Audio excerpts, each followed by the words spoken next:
One Piece ပရိသတ်တွေအားလုံးပဲမင်္ဂလာပါဒီနေ့မှာတော့ One Piece ရဲ့ main story တွေပါမပါပဲမဲ့တော်တော်လေးစိတ်ဝင်စားစရာကောင်းတဲ့ Silent Lake ကိုပြောပြချင်ပါတယ်အဲ့ဒါကတော့ Podcast DS သူရဲ့သစ္စာဖောက် Blackbeard ကိုအသက်အတန်လက်ရှာခဲ့တဲ့ Key စင်ကြောင်းပါပဲကဲဇလန်ကိုဘယ်ကစကြမလဲဆိုတော့ Ace က Blackbeard ကိုလိုက်ရှာနေတာ Key တော့လောက်တော့ရောက်နေပြီဒါပေမဲ့လေသူ့ရဲ့ Key အစကတကယ်တော့ဟာတာဆန်ဆန်လေးဗျ Pasta Lake Cafe ဆိုတဲ့ဆိုင်မှာစားပြီးပိတ်စာမရှင်းပဲထပ်ပြီးရကနေအစပြုခဲ့တာပါဆိုတော့ H က Blackbeard ကိုဘီလိုရှာနေရလဲဆိုတဲ့ပုံစံကတစ်ဖက်မှာလဲစားဖို့မူကသူ့ကိုလိုက်ဖမ်းနေတော့ထွက်ပြေးနေရတယ်တစ်ဖက်မှာလဲမြို့ထဲကလူလီကို Blackbeard ရုပ်ရည်ကိုပျော်ပြပြီးတည်င်းတွေလိုက်မေးနေရတာမြောင်ကြည့်လိုက်ပါအောင်ဘိုက်ကလည်းစားအနောက်ကလည်းလူလိုက်တကယ်ကိုအလင်းစလိုနိုင်လုံးနဲ့ရှာဖွေပါပဲအဲ့ဒီမှာတဲ့အကြီးကျယ်လွဲတော့တာပဲလက်စားချေခြင်းစိတ်ကအယံပြင်းပြနေတော့လေဒေါသကမျက်စိကိုကွဲသွားတဲ့ဆိုသလိုပေါ့သူ့ပစ်မှတ်ကိုတွေ့ပြီဆိုပြီးလူတယောက်ကိုဝင်တိုက်ခိုက်လိုက်တာဒါပေမဲ့အဲ့လူကကန်ဆိုးချက်ပဲရုပ်ရောနာမည်ရောနည်းနည်းစင်တူနေတဲ့ဒေတာကန်ဆရာဝန်ကြီးဒေါက်တာ Blackbeard ဖြစ်ခဲ့တယ်ဗျာအဲ့လိုလူမားတိုက်ခိုက်မျိုးပါဖြစ်သွားလဲအကျိုးဆက်ကချက်ချင်းပဲဗျာမြို့ကလူတွေက S ကိုလူမိုက်လူရှုပ်လို့ထင်ပြီးစကားကိုမပြောတော့ဘူးတန်းပြောပဲနာဂမြစ်ထဲကိုပစ်ချလိုက်ကြရော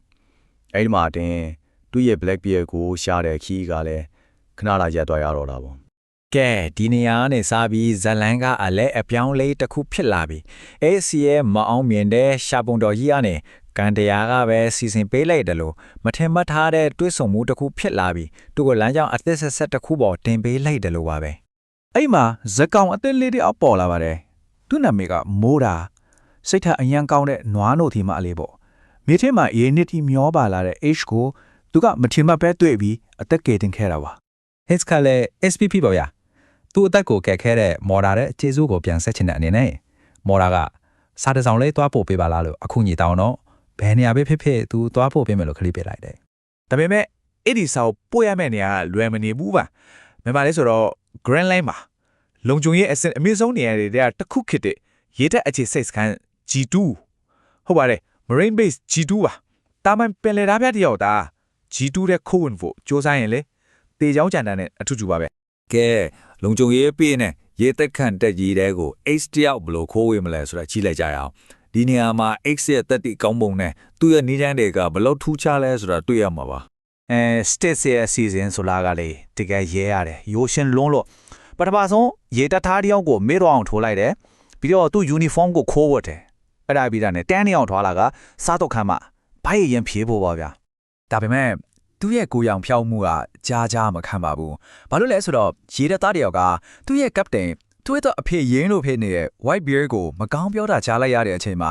H တယောက်ဘယ်လိုမှဒေါသကိုထိမထားနိုင်တော့ဘူးချက်ချင်းပဲအဲ့ဒီလူကိုဝင်တိုက်ခိုက်လိုက်တာအဲ့မှာတင်သူ့ရန်စီးတွေအကုန်ပေါ်သွားတော့တာပဲ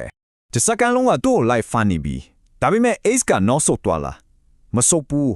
ပိုရောင်တတ်တီလီကောင်းလာသေးတယ်ရရှိတဲ့ရဲ့ uniform ကိုထပ်ခိုးတယ်ပြီးတော့ဒုတိယဘူချိုကြီးခုံမုံနဲ့တခြားထိတိုင်းရရှိတဲ့အစည်းအဝေးလုံးနေတဲ့အခန်းထဲကိုဘာမှမဖြစ်တယ်လို့ dead ဝင်သွားခဲ့တာဗျ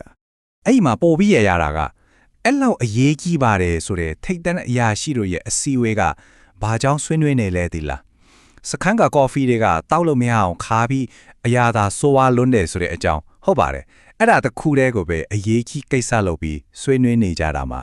ကဲဒီရေစရာကောင်းတဲ့အခြေအနေနဲ့ဇလန်ကရုတ်တရက်အလေးနဲ့ဆန်တဲ့ဘက်ကိုကူးပြောင်းတော့ပါတယ်ရေပေါ်အခြေအနေတခုပေါ်လာပြီးဒီဖြစ်ပျက်ကအိတ်ဆက်စရိုင်းတော့တမျိုးကိုပြသခွင့်ပေးလိုက်သလိုပါပဲအခြေအနေကတော်တော်လေးကိုတင်းမာသွားတဲ့ကင်းထောက်တင်ဘိုးတစ်စင်ကမီးတွေချိချက်လောင်းပြီးစိတ်ခန်းကိုပြန်ကတ်လာတယ်အဲ့မှာဒုတိယဗိုလ်ချုပ်ကြီးခွန်မယ်ကလည်းအရေးကြီးတဲ့ထောက်လန်ရေးစာရွက်စတန်းနဲ့မီးထည့်ပါတော့မယ်ဆိုပြီးတော်တော်လေးကိုစိတ်ပြက်လက်ပြက်ဖြစ်နေတဲ့ချင်းမို့အဲ့ဒီအချိန်မှာပဲ G2 မှာရှိတဲ့လူလိုင်းကိုအံ့အားသင့်သွားစေတဲ့အဖြစ်တစ်ခုဖြစ်လာတယ်လက်လက်လည်းမပါဘာကိရိယာမှလည်းမပါတဲ့လူတစ်ယောက်တည်းဟုတ်တယ်အဲ့ဒါကိုရောင်ဖြောက်ထားတဲ့ Ace ပဲမီးတွေအကြီးကျယ်လောင်နေတဲ့တင်ဘောပေါ်ကိုဘာမှကိုစဉ်းစားမနေတော့ပဲခုန်တက်သွားခဲ့တယ်တင်မချလိုက်ပါဘူးတကယ်ဘူးသူရဲကောင်းဆိုင်နဲ့မြင်ကွင်းတစ်ခုကိုမြင်လိုက်ရတယ်Ace ကမီးတောက်တွေကြားထဲကနေတတိလေးနေတဲ့ရီရိုတန်းတယောက်ကိုပွေလာတယ်ပြီးတော့အဲ့ဒီအရေးကြီးတဲ့စာရွက်စာတမ်းတွေကိုလည်းကယ်လာနိုင်ခဲ့တယ်အဲ့ဒီအချိန်မှာတော့သူဝတ်ထားတဲ့ uniform ကသူ့ကမီးလောင်သွားပြီမို့သူ့ရဲ့ပုံစံမှန်လဲပေါ်သွားခဲ့ပါပြီကဲအခုဆိုရင်တော့ဒီဇလန်လေးရဲ့အဆုံးတာပန်းကိုရောက်လာပါပြီအဲကဲစီဒီလန်လွဲခေးလေးကြောင်ဖက်လာတဲ့အကျိုးဆက်တွေကလေအားလုံးအတွက် အော်စရာကောင်းလို့အကောင်းဘက်ကိုပဲဥတီတော့ခဲ့တယ် ချီတူကရေတဲ့တောက်တွေကသူ့ကိုရန်သူမှန်းတီးပြီးပြန်တိုက်ခိုက်နေကြပြီအဲ့ဒီဂျာတွေကကို RS ကသူပြထားတဲ့ဂတိကိုမမေ့ဘူးဗျာမော်ဒါရက်စာကိုဒုတိယဘူချုပ်ကြီးခိုးမေလက်ထဲရောက်သွားပြန်ပေးခဲ့တယ် ဆိုတော့အဆုံးသက်ကတကယ်တော့ happy ending ပါပဲအဲ့ဆိုတော့ကသူခဲလိုက်တဲ့အစီရင်ခံစားရတဲ့ကနေ Blackbeard ဘယ်မှာရှိနေလဲဆိုတဲ့တဲလွန်စားတဲ့ရသွားတယ် G2 scan တော့ကတော့မိုရာရဲ့အရသာရှင်နွားနုကြောင့်တို့ရဲ့ coffee ဆိုးကြီးပြဿနာကိုဖြေရှင်းနိုင်သွားတယ်အားလုံးထဲမှာရေးကြီးဆုံးကတော့မိုရာလေးက G2 မှာပဲအလုပ်လုပ်နေတဲ့သူမိဘတွေပျော်ပျော်ရွှင်ရွှင်ပြန်ဆောင်စည်းခွင့်ရသွားခဲ့တာပါပဲ ကဲဒီဇလန်တိုလေးကိုမနီကုန်းချုပ်ခင်မှာတွေးစရာအမေကိုလေးတစ်ခုတော့ခြံထားခဲ့ချင်ပါတယ်